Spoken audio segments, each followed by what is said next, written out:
अस्सलामुअलैकुम। किताबों की दुनिया में खुशामदीद। कमर अजनालवी के नावल मुक़द्दस मूर्ति की किस्त नंबर 8 आपके पेशे खिदमत है। ये सुनते ही नेपाली चौकीदार उछलकर परे हट गया, फिर डेवड़ी से निकलकर आश्रम की लंबी राहदारी में भागता चला गया। हम डेवड़ी में खड़े सोच रहे थे, न जाने गुरु आम्बी का बर्ताव कैसा होगा। अचानक राहदारी में खटखट की आवाज़ आई। एक बूढ़ा बर्मी मुंडे हुए सर के साथ, खुली आस्तीनों का जर्द कुर्ता पहने, पाँव में लकड़ी की खड़ाऊँ पहने आता दिखाई दिया। उसके पीछे पीछे काना चौकीदार भी था। बूढ़े बर्मी ने डेवड़ी में पाँव रखते ही कहा, मैं गुरु आम्बी हूँ, आपका स्वागत करता हूँ। प्रोहत गंजाल ने फ़ौरन जान पहचान करवाई। मैं साहूगारी का प्रोहत हूँ और ये हैं आसाम के बुद्ध ज्ञानी साहूगारी के वारिस स्वरूप साहू जी।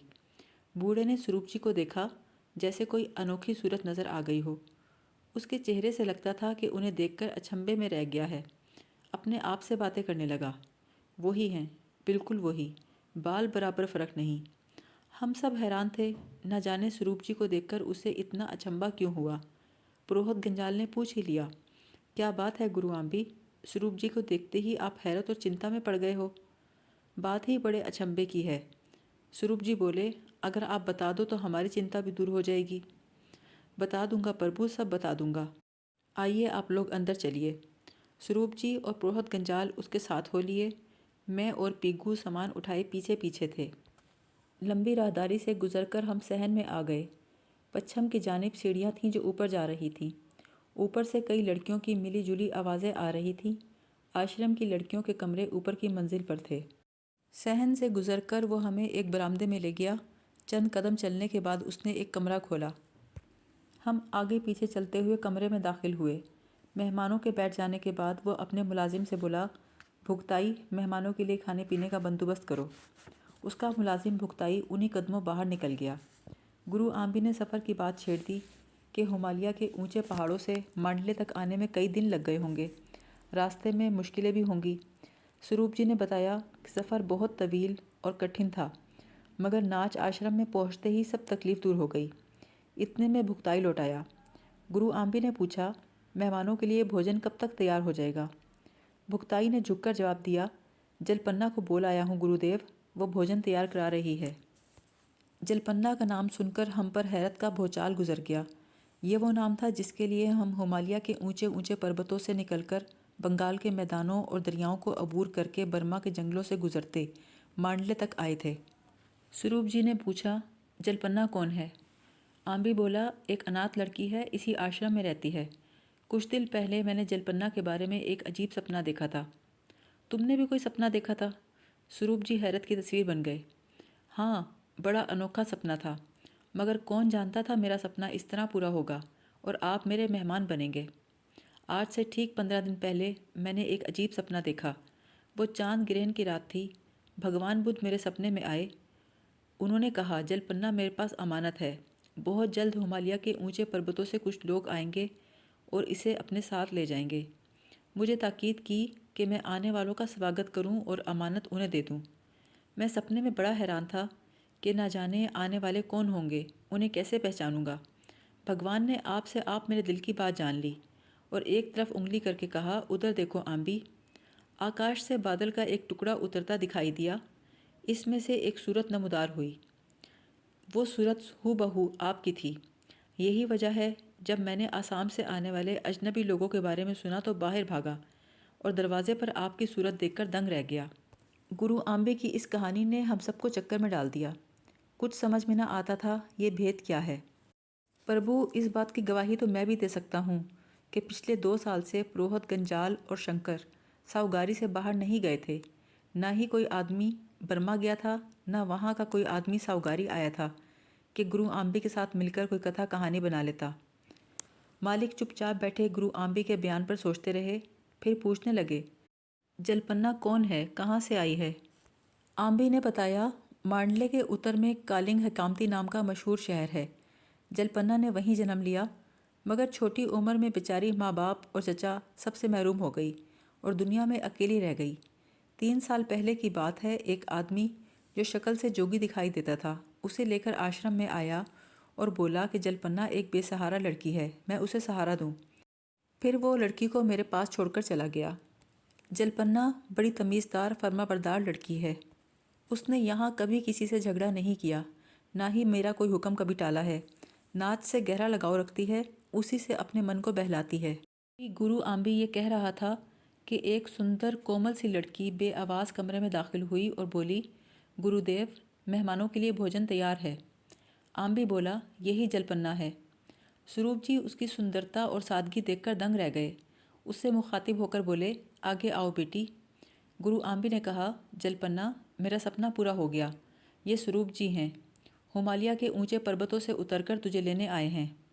जलपन्ना ने अजीब सी नज़रों से देखा, जिनमें आशा, निराशा, हैरत, परेशानी, शक, मजबूरी, बेकसी सब कुछ था।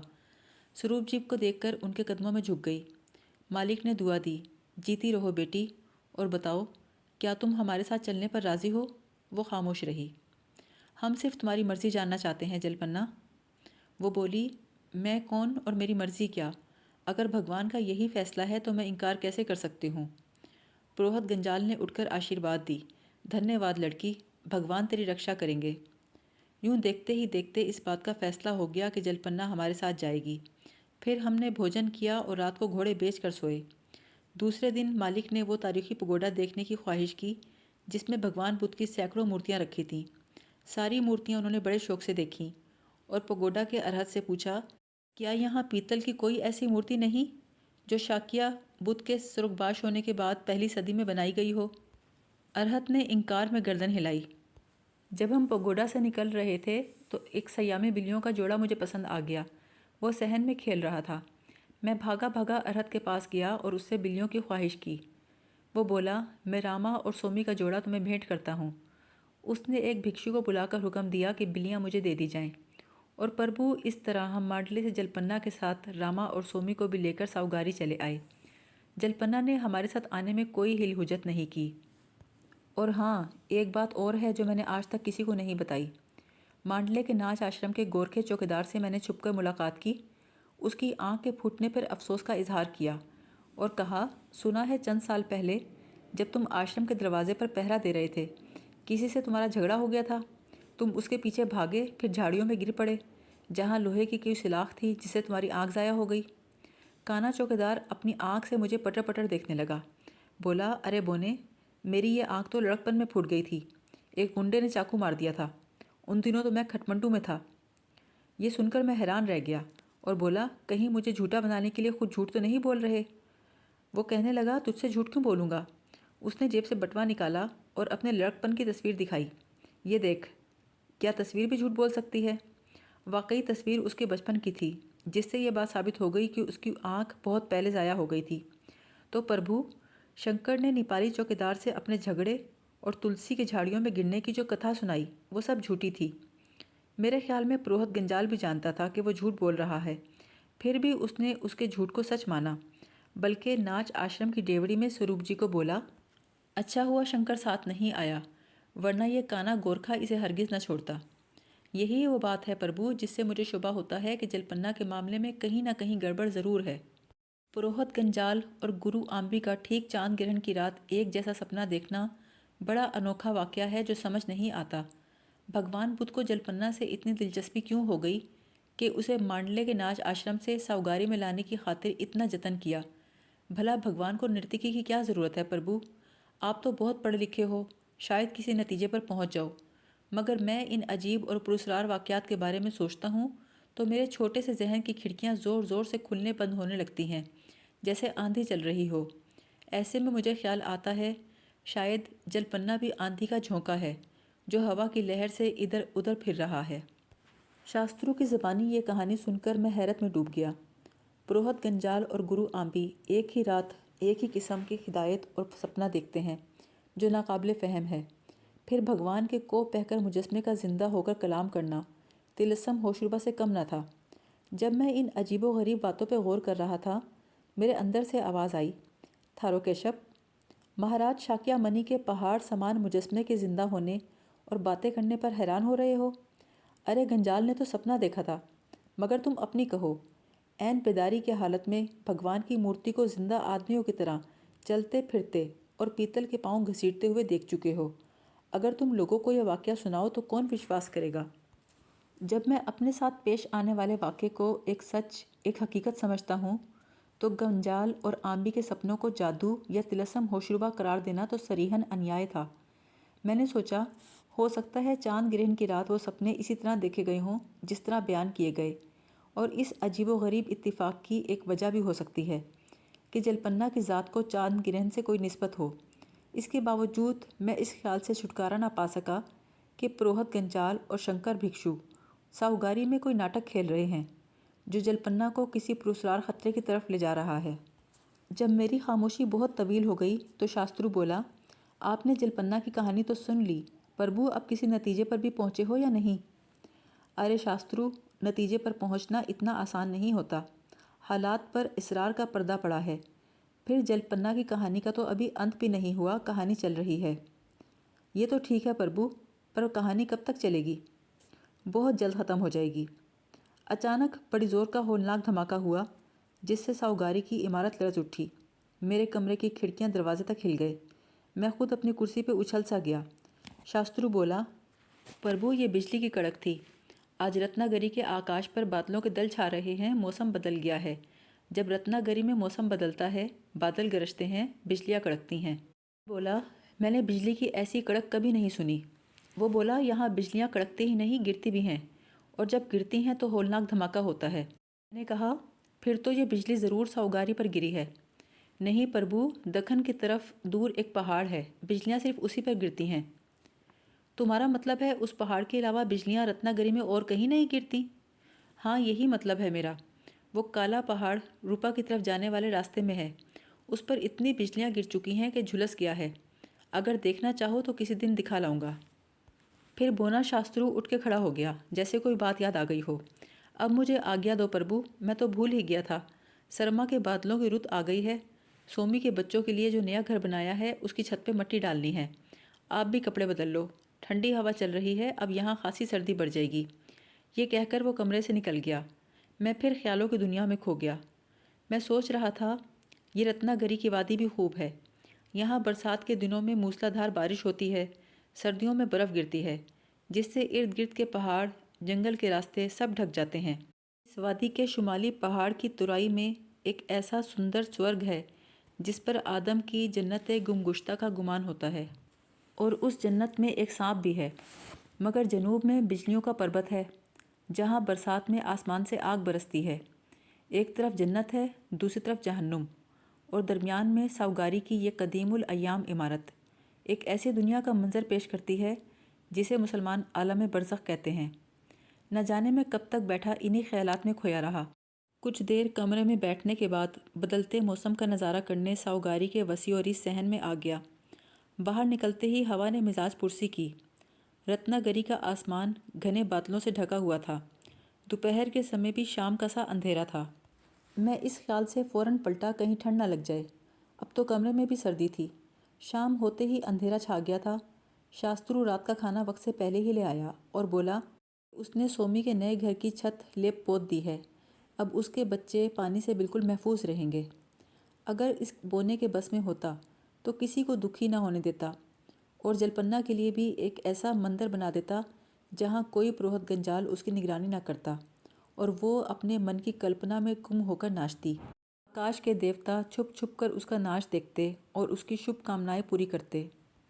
अभी मैं ये सोच ही रहा था कि शास्त्रु बोला, प्रभु कैसी अनहोनी बातें सोचते हो। भला मैं जलपन्ना के लिए मंदिर क्यों बनाऊंगा? वो तो आपके मन मंदिर में नाच रही है। और मैं शास्त्रु के इस हैरत अंगेज़ ज्ञान पे हक्का बक्का रह गया। न जाने उसने वो बात किस तरह मालूम कर ली जो अभी मेरे जहन में थी। इससे पहले कि मैं कुछ पूछता, वो ये कहकर कमरे से निकल गया, ज़्यादा सोचना अच्छा नहीं प्रभु, कावा पीकर सो जाओ।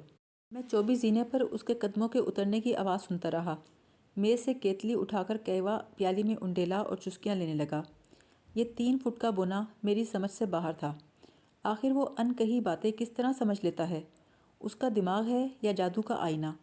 वो कौन सी ताकत है जो उसके शऊर को दूसरों के जहन पढ़ लेने का ज्ञान देती है?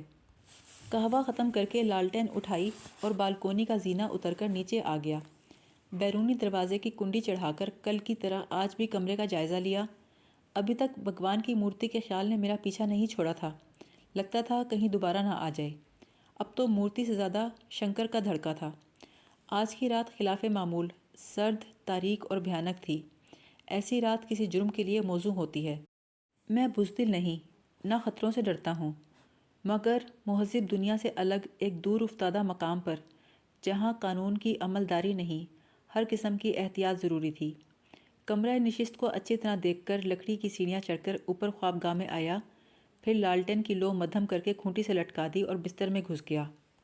गंजाल का ख्याल जहन में धमाके से करता रहा। मैं गनूदगी की हालत में भी यही सोचता रहा कि वो जलपन्ना को साउगारी में क्यों लाया है। आखिर इस वीराने में नाच भक्ति का मकसद क्या है। अचानक मेरे ऊँगते हुए जहन को झटका सा लगा।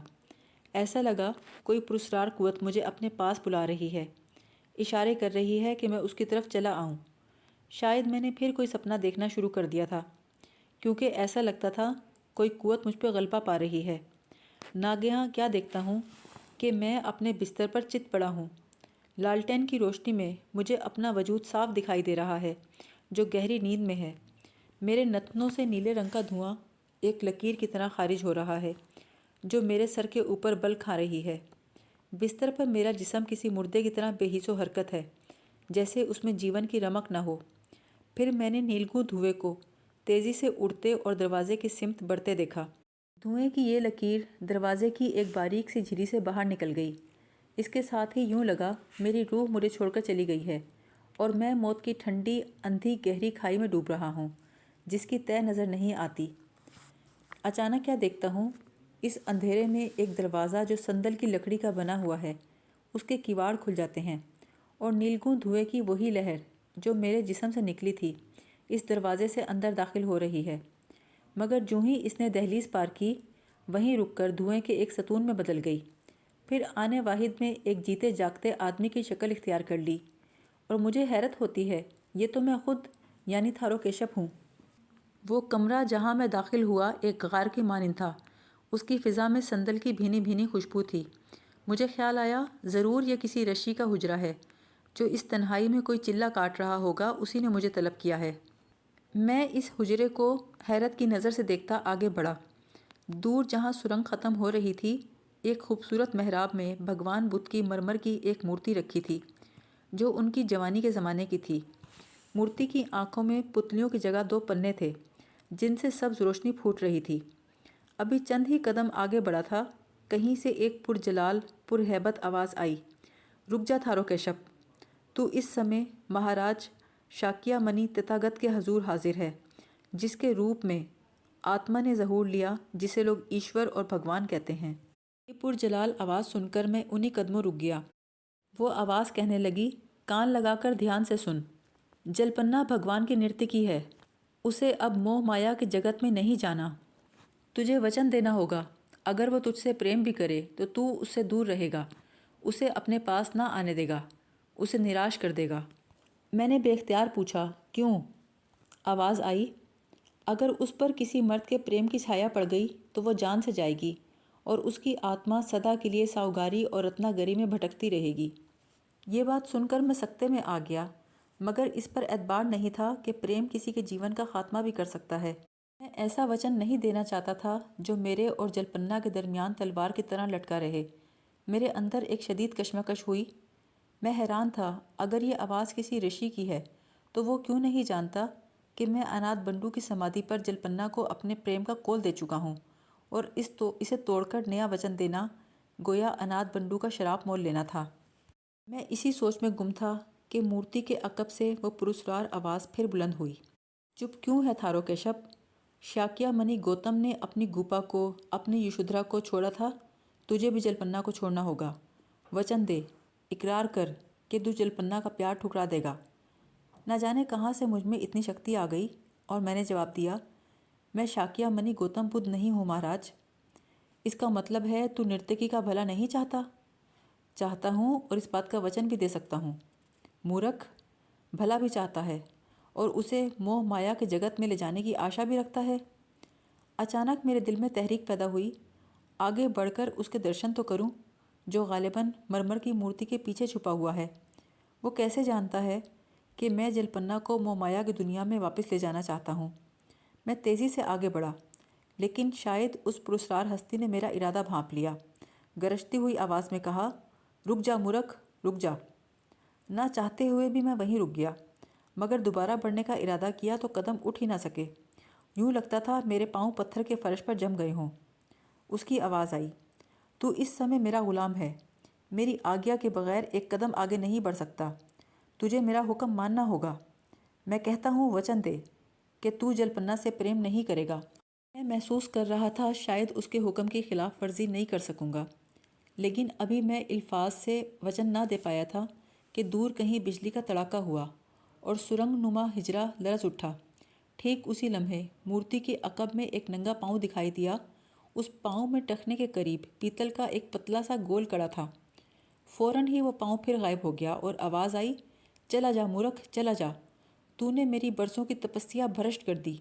अब चला जा यहाँ से, क्योंकि ये मैं कहता हूँ। आन की आन में सारा मंजर ओझल हो गया। ना कोई हुजरा था, ना कोई मूर्ति, ना पुरस्कार आवाज़। मेरे चारों तरफ अंधेरा था। इस अंधेरे में नीचे गिरने की बजाय मैं ऊपर उभर रहा था। फिर क्या देखता हूँ, वो नीली लहर किसी दरवाजे की झिरी में दाखिल हो रही है। ये देखकर मुझे शांति हुई कि वो मेरा ही कमरा है। लालटेन की मध्यम सी रोशनी में मैंने अपना बेहिसो हरकत वजूद देखा। नीले धुएं की लहर एक दो मर्तबा सर पर चकराकर मेरे नथनों में दाखिल हुई और मेरे मुर्दा जिस्म में ज़िंदगी का दम लौट आया। मैंने अपने आप को बिस्तर पे हिलते और ऊँघते देखा, जैसे शदीद कमज़ोरी से बदन टूट रहा हो। न जाने कब तक इसी हालत में पड़ा रहा, लेकिन वो बिजली का कड़ाका ही था जिसे सुनकर मैं हड़बड़ा कर उठा। चंद मिनट में हवास बजा हुए तो देखा मैं बिस्तर पर घुटनों के बल बैठा हूँ और कमरे में मध्यम सा उजाला है। तो जो कुछ मैं देख रहा था वो एक ख्वाब था या सपना, जिसके असर से मेरा रुआं रुआं काँप रहा था। बिस्तर से उठकर मैंने लालटेन की बत्ती ऊंची की। उसकी रोशनी में कलाई की घड़ी देखी तो 4 बज रहे थे। मैं इस इत्तेफाक पर बड़ा हैरान हुआ। जब भी कोई सपना देखकर बेदार होता हूँ, घड़ी 4 बजा रही होती है। बाहर आकाश पर बादल गरज रहे थे, कहीं जंगलों में हवा सीटियाँ बजाती गुजर रही थी। मैं फिर बिस्तर में घुसकर सोचने लगा, आखिर आजकल मैं उल्टे सीधे सपने क्यों देखने लगा हूँ? कहीं मेरी दिमागी हालत बिगड़ तो नहीं रही? आज मैं ज़हनी तौर पर अपने आप को कुछ कमज़ोर महसूस कर रहा था। यूँ लगता था मेरे जहन को एक तवील और कठिन सफ़र करना पड़ा है। दिन चढ़े मैं मुँह धोकर कमरा निशिस्त में आ बैठा। जलपन्ना इसी कमरे में बैठकर नाच विद्या सीखती थी। थोड़ी देर में शास्त्रु नाश्ता लेकर आ गया। अचानक बैरूनी दरवाज़ा खुला और जलपन्ना पुरोहित गंजाल के साथ कमरे में दाखिल हुई। ये बात बिल्कुल खिलाफ मामूल और खिलाफ तवक्को थी। मैंने उठकर स्वागत किया। मेरी तरह शास्त्रु भी उसकी आमद पर हैरान था। वो बड़े वक़ार से चलता हुआ आगे आया और बोला, केशव जी, कल मैंने जलपन्ना को आपकी शिष्य बनाया था, आज इसे खुद आपके शरण में देने के लिए आया हूँ। मैंने कहा, आपका आना मेरी इज़्ज़त अफजाई है महाराज, जो वादा किया है पूरा करूँगा। अब जलपन्ना को नाच विद्या सिखाना मेरी चिंता है, आपकी नहीं।